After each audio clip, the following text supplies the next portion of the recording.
Bonsoir, chers compatriotes, chers tous. Voilà, bonsoir. Le premier à se connecter pour ma vidéo, Malanda Oldbiez, Espérance Kwazabi, Ruth,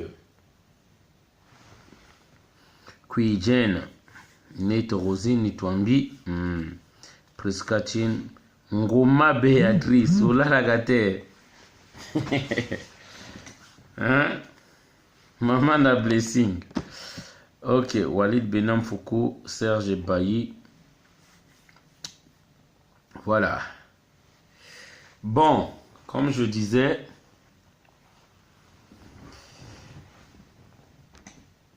je suis votre frère. Je me présente d'abord sur le plan national, c'est votre frère Nguma de Mongoubi, Donald Pontis. Je suis du Congo-Brazzaville, un activiste militant, victime de la mauvaise gérance de Sassou Nguesso. Ok. Victime de la mauvaise gouvernance de Sassou Nguesso. Hein? Donc, celui qui a brûlé notre pays, le messager du diable, le messager de l'apocalypse, l'ange noir de l'apocalypse au Congo-Brazzaville, Sassou Nguesso Déni.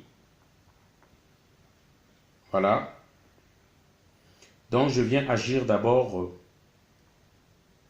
en tant que patriote congolais du Congo-Brazzaville. Je suis aussi militant panafricaniste parce que ce que j'ai compris dans toute cette histoire, ce que j'ai compris, si le Congo se libérait seul, de lui-même, avec les contrats qui relient le Congo, avec le maître colonial, la France, nous arriverons nulle part. Le Congo à seul ne pourra pas produire sa monnaie, par exemple. Le Congo à seul ne pourra pas faire des transactions avec les autres partenaires de la France sans la permission de la France. Voilà. Salut Jean Bimba. Donc, c'est pourquoi je dis, je viens d'abord ici comme fils du Congo, né au Congo, de la lignée des Bantous. Voilà. Je suis ce fils du Congo là, qui est Mboshi, qui a le sang Mboshi, qui a le sang Bembe, qui a le sang Lari, qui a le sang des Congolais en moi. Et je me reconnais ainsi. Jamais de ma bouche, je ne pourrais indexer, stigmatiser. Hein? Et j'aimerais que les fils du Nord m'écoutent. Stigmatiser un fils du Nord, stigmatiser un fils du Sud. Mais je suis de ceux-là qui veulent la justice au Congo. La justice, pourquoi? Parce qu'il y a de ces Congolais-là qui ont vu leur mère se faire violer par des Angolais. Il y a de ces Congolais-là qui ont vu leur enfant se faire violer. Il y a de ces Congolais qui ont vu leur père se faire tuer devant eux. Ces gens-là, pour être consolés, ils veulent une justice. Qu'on retrouve au moins les coupables ou qu'on retrace au moins l'histoire. Qu'on fasse au moins ce qu'on appelle un mémorial, qu'on fasse au moins ce qu'on appelle un devoir de mémoire.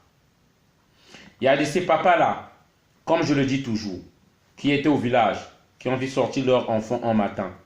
Ils sont partis à Brazzaville vendre du manioc, vendre une viande de brousse, vendre des paniers et qui ne sont jamais rentrés. Il y a de ces fausses communes qui jonchent les rues, où nous marchons, nous traversons en bas. Il y a des fausses communes, les gens veulent savoir.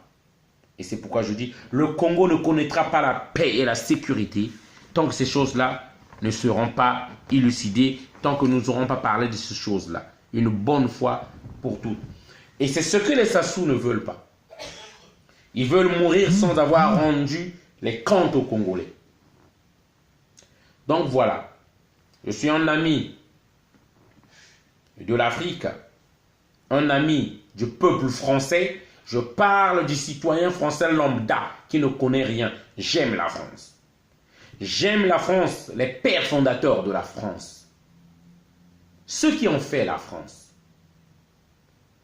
Mais je ne veux pas de ces élus-là qui ont oublié les valeurs de la France, qui ont sacrifié les valeurs de la France, au profit de l'argent sale que Hollande a pris à Sassou Nguesso, que Manuel Valls a pris à Sassou Nguesso et au Bénin, au Togo,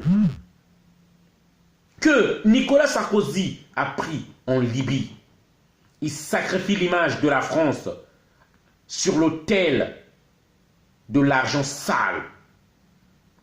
Voilà ce qu'est la France d'aujourd'hui. La francophonie est devenue un conglomérat. Conglomérat, je dis bien. Des antivaleurs, des dictateurs. Voilà. Salut à toi, Gertrude de Desbondes. Voilà. Donc, je viens par rapport à ça. Je suis un frère congolais. Un frère du Congo-Brazzaville. Un Africain avant tout. Un noir. Ce continent mère, berceau de l'humanité, qui nous a vu naître. Voilà. Et que nous avons un devoir de protéger. Et je dis bien, j'insiste, la Côte d'Ivoire, parce que ce message-là, c'est pour la Côte d'Ivoire. Le Congo-Brazzaville. Nous avons le même modus operandi. Pourquoi je le dis? Pourquoi je le dis? Ceux qui ont ramené Alassane Ouattara au pouvoir, c'est les mêmes qui ont ramené Sassou Nguesso au pouvoir. Et moi je dis bien, lorsque Alassane Ouattara va finir avec la Côte d'Ivoire, vous allez ramasser la Côte d'Ivoire en lambeaux. Vous allez ramasser la Côte d'Ivoire avec une cuillère. On est en train de vous embrouiller dans l'affaire Nord-Sud. La même chose qu'on a fait pour le Congo-Brazzaville. On a divisé le Nord et le Sud. On a voulu faire comprendre les sudistes ne vous aiment pas. Les sudistes veulent vous tuer tous. Sassou a fait un discours. Je meurs à 11 h. Je meurs à 11 h. À 15 h, tous les Mboshi, tous les sudistes, ils sont tués. Et ils sont rentrés là-dedans, dans ce jeu-là. Aujourd'hui, les gens ouvrent les yeux. Le pays est dégradé. La situation est catastrophique. Le plus grand hôpital du Congo-Brazzaville, le plus grand centre hospitalier universel, aujourd'hui, fonctionne avec un quart de son personnel. Les gens meurent. Je vous dis, si vous n'enlevez pas Ouattara le plus vite possible, la Côte d'Ivoire va être écrasée. Vous n'allez plus reconnaître la Côte d'Ivoire. Chers amis, je ne suis pas ivoirien. Oui, je préfère vous le dire. Pourquoi aujourd'hui ça m'intéresse le sort de la Côte d'Ivoire?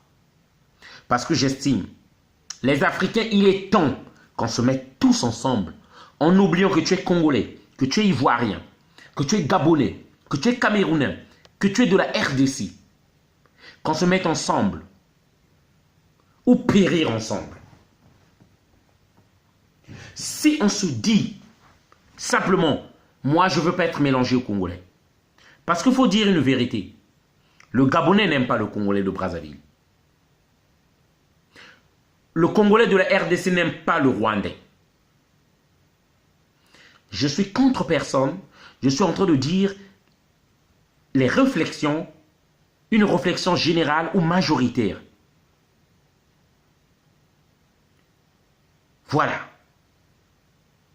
Comme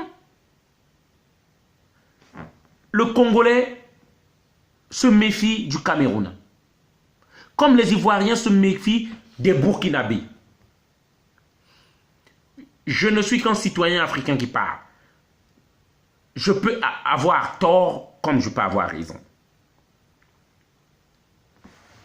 Un Burkinabé né en Côte d'Ivoire ou qui est immigré en Côte d'Ivoire, qui a des enfants en Côte d'Ivoire, qui a sa famille en Côte d'Ivoire, qui travaille en Côte d'Ivoire, pourquoi ne pas le considérer comme un Ivoirien? Un gars de la RDC qui vit au Congo-Brazzaville, qui a sa famille au Congo-Brazzaville, qui a sa vie au Congo-Brazzaville, pourquoi pas lui donner les papiers qu'il est Congolais de Brazzaville? Un Congolais de Brazzaville qui est au Gabon, qui a toute sa famille. Mais regardez la réalité, c'est quoi? Nos pays sont tellement liés qu'il y a des familles qui sont d'un pays à un autre. Il y a des Gabonais qui ont des liens, de parenté avec des Congolais de Brazzaville. Comme il y a des Congolais de Brazzaville qui ont des liens de parenté avec les Congolais de la RDC. Le peuple le plus proche au monde, c'est les Congolais. On nous a départagés à la conférence de Berlin, où on a partagé l'Afrique comme un gâteau. Et, je dis bien, nous nous sommes retrouvés avec ces enclos qu'on nous a fait là. Mais c'est ça la vérité, la simple vérité, c'est ça. On a partagé les anciens royaumes, le royaume Congo, qui regroupait le Congo-Brazzaville, l'Angola et la RDC. Dans les années 1600, on avait même déjà un représentant au Vatican. Repartons à la source, repartons à la base. Le Congo se libère seul. Dans quelques années, l'ancienne colonie va nous reprendre. Ils ont les armes. Ils vont chercher les plus piètres d'entre nous, les plus nuls d'entre nous, leur donner des armes en signant un contrat avec eux. Tu prends le pouvoir, sache que c'est nous qui nous te donnons le pouvoir. Donc la personne signe son contrat avec les élus français et les entreprises françaises ou les entreprises occidentales. Il n'a pas son contrat avec le peuple. Donc il n'est pas lié avec le peuple. Il n'est pas obligé de servir le peuple. Non, il ne faut pas dire qu'il n'est pas obligé de servir le peuple. Il ne va pas servir le peuple. Il va servir d'abord les intérêts de ceux qui l'ont amené au pouvoir. C'est ainsi qu'on a accompagné Ouattara jusqu'aux portes du pouvoir. Mais nous avons compris tout ça aujourd'hui. Gbagbo est en prison. Et en fait, Gbagbo n'est même pas en prison. On va dire Gbagbo est déporté. Gbagbo est pris en otage jusqu'à ce que, afin que Alassane Ouattara travaille dans toute la tranquillité. Chers amis de la Côte d'Ivoire, chers amis du Nord de la Côte d'Ivoire, c'est ça la réalité. Vous n'avez pas un problème avec les Ivoiriens du Sud. Il n'y a pas de problème. Le problème, c'est Ouattara. Et lorsque vous allez vous ouvrir les yeux, comme nous avons ouvert les yeux, ça sera trop tard. On aura déjà cabossé et détruit la Côte d'Ivoire. Ce message, je l'adresse à la Côte d'Ivoire. Et j'arrive à mon objectif, à mon but. Pourquoi j'ai fait cette vidéo-là? Je dis bien, je ne suis pas ivoirien. Vous vous demandez pour quel intérêt je fais ça. Mon intérêt simple, c'est que les Ivoiriens doivent ouvrir les yeux et dégager Ouattara. Les Congolais doivent s'éveiller, dégager Sassou Nguesso. Le Togo doit s'éveiller, dégager Faure Gnassingbé.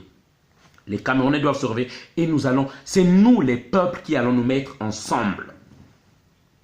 Il ne faut pas compter sur ces dirigeants-là. Ils n'aimeraient pas, parce qu'ils ne veulent pas réfléchir d'eux-mêmes. S'ils veulent nous mettre ensemble, s'ils veulent réfléchir comme des panafricains, mais ils seront tués par ceux qui les ont mis au pouvoir ou ils seront dégagés. Ils savent comment ça marche. Ne comptez pas sur Ouattara pour chercher le panafricanisme. Ne comptez pas sur Sassou Nguesso pour demander le panafricanisme. Ne comptez pas sur Biya du Cameroun pour chercher le panafricanisme. Ne comptez pas sur Ali Bongo pour fédérer un panafricanisme. Impossible. Et surtout pas sur Kabila. Parce que la peur de l'Occident, c'est que les Africains se réunissent enfin. C'est la chose la plus difficile pour nous. Notre victoire repose là. Donc j'en arrive. Mon message, c'est pourquoi je voulais dire aux communautés de la Côte d'Ivoire de France. Parce que je vais faire aussi une vidéo où je vais m'adresser à la communauté de la RDC. Là, je m'adresse d'abord une vidéo. Je fais d'abord une vidéo afin que je m'adresse à la communauté. Excusez-moi. Et j'ai pas fait un truc que je fais d'abord d'habitude. C'est faire appel aux gens par rapport à cette vidéo. Excusez-moi. Je vais rattraper vite la chose. C'est pourquoi je voyais que il n'y avait pas assez de gens. En fait, je pense toujours à inviter d'abord les gens. Donc, je vais devoir inviter vite les gens rapidement. Donc, c'est pourquoi je disais, chers amis, il est temps, moi, mon combat actuellement, je vais mettre toute mon énergie. Cette énergie-là, qui m'a fait dévoiler aux yeux de ceux qui ne me connaissaient pas. Cette énergie-là, qui m'a permis aujourd'hui, que beaucoup connaissent Donald Imperator, je vais mettre cet exercice, cette énergie au service d'unir les communautés africaines déjà de France. Mon message, c'est ça. Je vais dire à tous les leaders ivoiriens résidant en France, dans la diaspora à travers le monde. Chers amis, particulièrement d'abord ceux de la France, le talon d'Achille, donc notre faiblesse, c'est nos égos. Tout le monde veut être chef. Je dis bien, je pèse mes mots. Les ambitions ne sont pas mauvaises. C'est bien qu'une personne ait des ambitions. De dire, je veux devenir président de la Côte d'Ivoire, c'est son droit. Je veux être un leader politique, c'est son droit. Vous pouvez aussi tous être leader politique. La Côte d'Ivoire est grande. Mais ce que moi, mon message, je veux dire, s'il vous plaît, arrêtons de nous mettre les bâtons dans les roues. Arrêtons de nous détester, de nous jalouser, de nous haïr. Ce message que je fais là, c'est pour tous les dirigeants de la Côte d'Ivoire. Ce que je souhaite, nous, on a fait un comité pour structurer, pour mettre de l'ordre, dans notre combat dans la diaspora en ce qui concerne le panafricanisme. Je demande à tous les leaders de la Côte d'Ivoire, que ce soit les Ephraim, que ce soit les Maïliba, que ce soit les Yoyo, que ce soit les Maman Zékou, oui, j'en connais pas mal, que ce soit les Paco.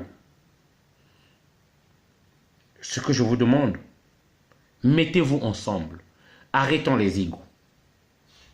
Je dis bien, je ne suis pour personne. Je ne connais pas tellement les problèmes que vous avez, mais je sais qu'il y a des égos entre vous. Je sais qu'il y a des égos entre vous.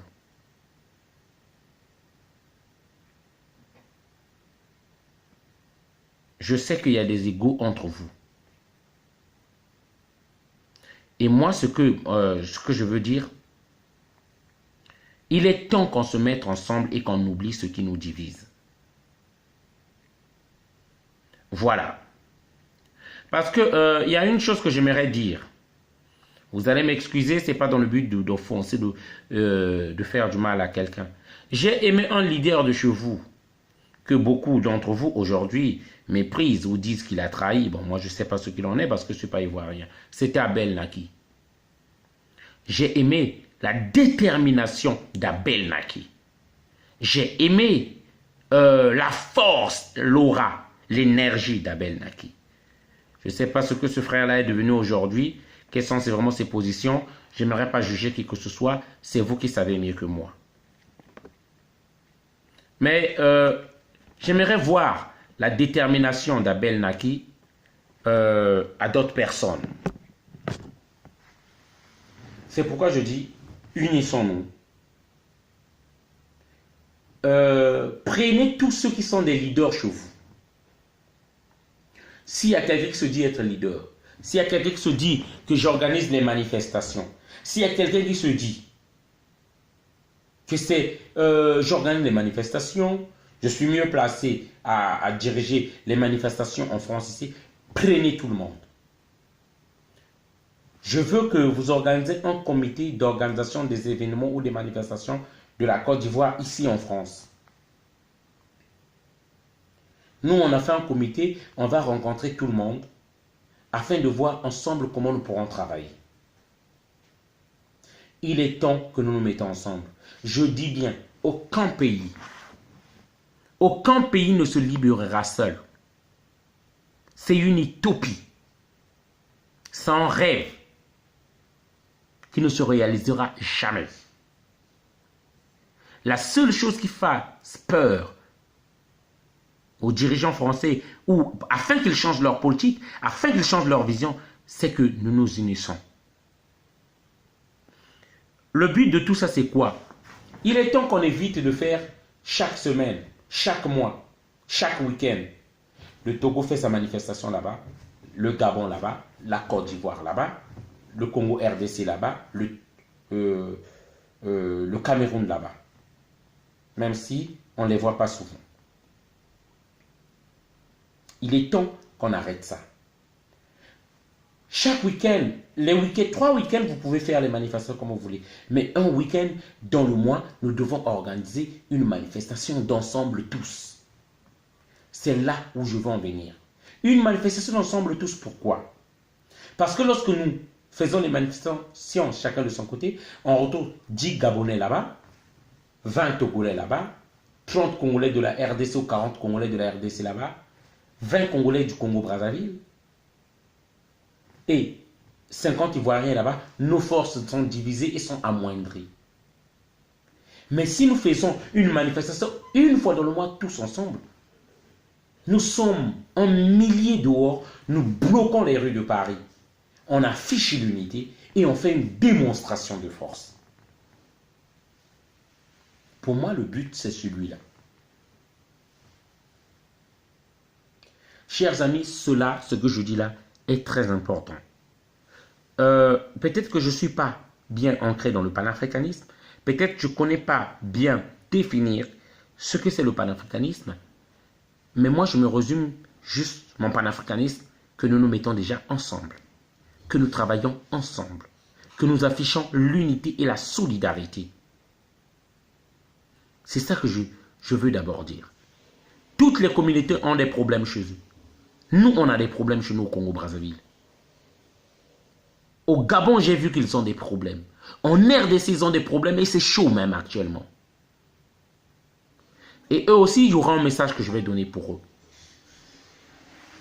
Nos problèmes, si nos problèmes dépassent notre objectif de nous unir dans le panafricanisme, ça veut dire que vous n'êtes pas digne, que c'est vous, les leaders ou les meneurs de la Côte d'Ivoire, de la place de Paris, vous n'êtes pas digne d'être à la tête de ces mouvements-là. Si nos problèmes, ou détester nos frères, haïr nos frères, ça dépasse la solution qu'on propose là, alors ça veut dire qu'on n'est pas prêt. Il est temps qu'on cherche d'autres personnes et qu'on n'y arrivera jamais. Et je dis bien que les Ivoiriens de l'intérieur du pays doivent se battre seuls et ne doivent pas compter sur la diaspora pour libérer ce pays-là. Alors, mon message, c'est pourquoi je voulais dire.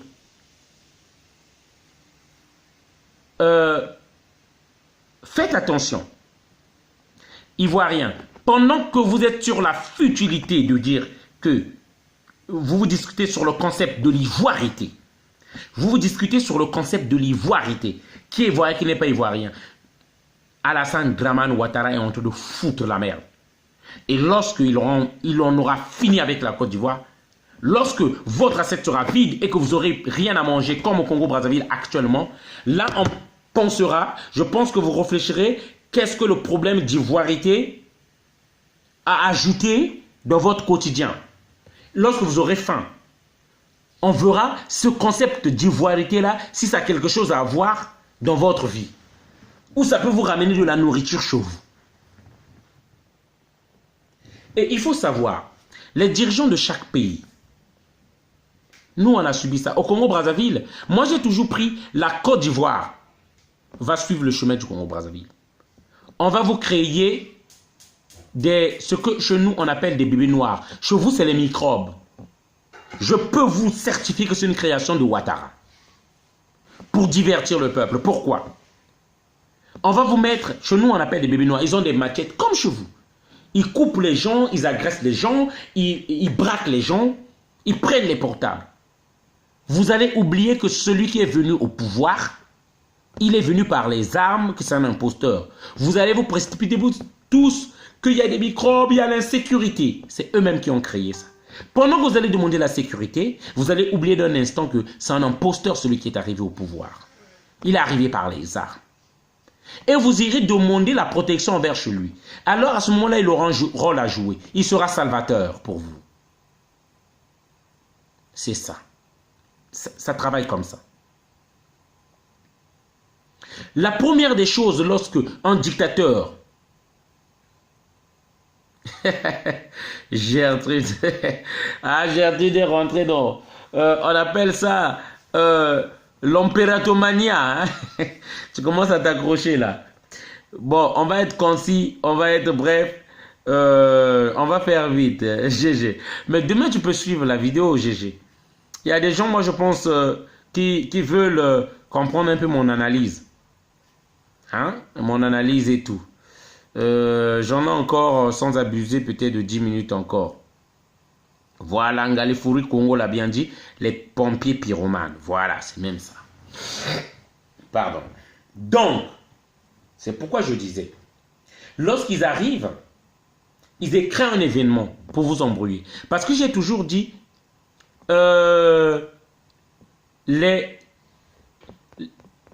les Occidentaux et leurs préfets, ils travaillent en 4 étapes, si on peut comprendre. La première étape, la tricherie ou un coup d'État. Un coup d'État, il va prendre le pouvoir par force, ou soit ils vont tricher les élections. Une fois que c'est réussi, le peuple va être frustré, que ce soit par coup d'État ou par tricherie. Ils vont se révolter, on va mater le peuple. Tout le monde sait ça. Ça se passe comme ça. On va mater le peuple. On va vous chicoter jusqu'à ce que vous direz, mais pourquoi il nous maltraite? Pourquoi il nous fait ça? Pourquoi?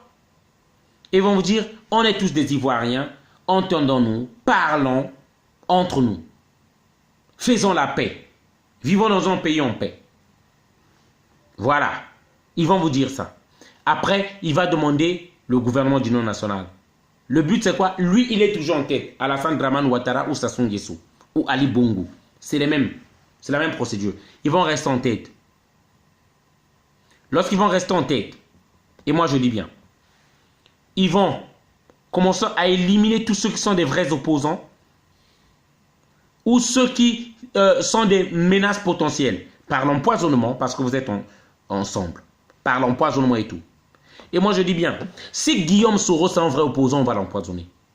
Si on ne l'empoisonne pas, il ne meurt pas, ce n'est pas un vrai opposant. Et moi je pense que Guillaume Soro, déjà en ce qui concerne la moralité, parce que l'Afrique de demain, même dans mon pays, c'est pour ça que je me bats, il faut une moralité politique. Guillaume Soro n'est pas éligible dans une moralité politique. Dem Gouvadi, est-ce que j'ai déploré samedi dernier par exemple? C'est qu'on a vu une manifestation congolaise et certains préfèrent se rendre à une autre manifestation panafricaine. Il faut savoir, soit on se concentre sur notre lutte, soit on choisit de participer aux manifs animés. À ce moment-là, on s'organise pour que les dates ne soient pas les mêmes que nos manifs. Je suis d'accord, parce que moi aussi, je suis passé d'abord par une manifestation panafricaine d'Emgouv avant de venir chez nous. Parce que aujourd'hui, je me reconnais aussi panafricain autant que congolais. Voilà. Donc, salut voisin Freda. Alors, donc c'est pourquoi je disais, chers amis,